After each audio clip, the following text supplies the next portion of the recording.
Kwa nini maambukizi ni hatari zaidi kwa mama mjamzito kuliko mwanamke ambaye hana ujauzito? Kwa nini wajawazito wengi wanateseka sana na maambukizi kwenye kizazi? Maambukizi ya ukeni ikiwepo fungus, maambukizi ya PID, bacterial vaginosis yamekuwa yakiwasumbua mara kwa mara. Hasa sababu ni nini? Naomba nisikilize vizuri hadi mwisho. Kwanza, sababu ya kwanza ni mabadiliko ya homoni. Mwanamke mjamzito anapata mabadiliko ya kuongezeka kwa homoni za estrogen na homoni za progesterone, ambazo hizi homoni zinaenda kusaidia ukuaji wa mtoto, lakini ni kwamba vile vile hizi homoni zinaenda kuchochea kuzalishwa kwa glucogen, ambayo hasa ni sukari, aina ya sukari ambayo inaongezeka ukeni. Kumbuka tulielezana kuwa vidudu vyote, aidha wadudu wote wanapenda sukari. Kwa hiyo kitakachotokea ni kwamba sukari ikiongezeka ukeni itaongeza uwezekano wa fangasi na bakteria kuzaliana kwa wingi, hivyo huyu mwanamke kupata maambukizi kwa kiwango kikubwa.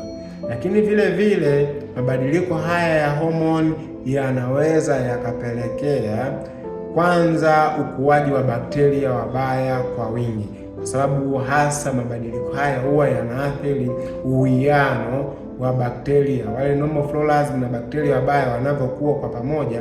Ni kwamba uwiano wako ukipungua, kwa maana hiyo inakuwa ni rahisi sana huyu mwanamke kupata maambukizi. Sababu ya pili ni kwa sababu ya kinga ya mwili kupungua. Kwa mwanamke ambaye ni mjamzito, tunasema anakutana na changamoto ya immunosuppression, aidha kushuka kwa kinga ya mwili, na hii mwili unapunguza kinga ili sasa mwili usije ukatambua kwamba mtoto ni kiumbe kigeni, usije ukaanza kushambulia mtoto kama vile ni bakteria.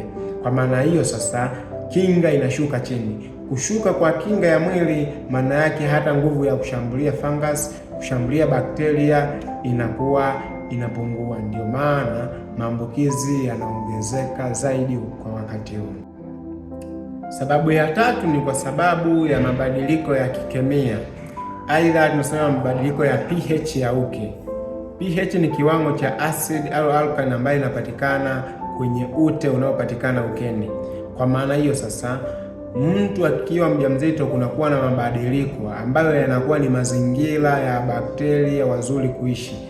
Kwa maana hiyo sasa, haya mabadiliko yanaweza yakapelekea bakteria wazuri kukosa nguvu. Kwa nini? Kwa sababu hali yao ya kawaida aliyozoea inakuwa imebadilika. Hivyo basi inaweza ikaongeza ukuaji wa bakteria wabaya pamoja na fungus, hivyo kupelekea wewe kupata maambukizi ya kila mara. Sababu nyingine ni kwa sababu ya kuongezeka kwa uteute, aidha unyevunyevu ukeni pamoja na sukari.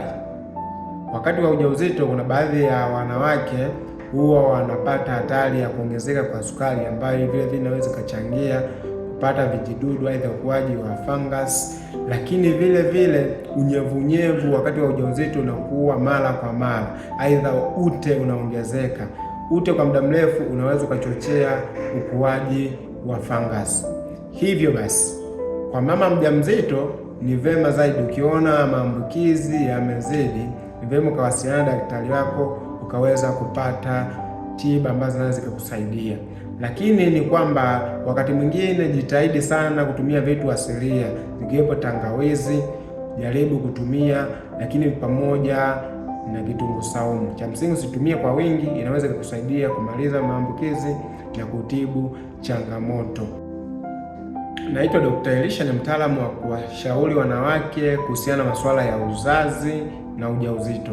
Kama unapenda kujifunza zaidi, hakikisha una follow account yetu, una subscribe ili uendelee kujifunza kila mara. See you again.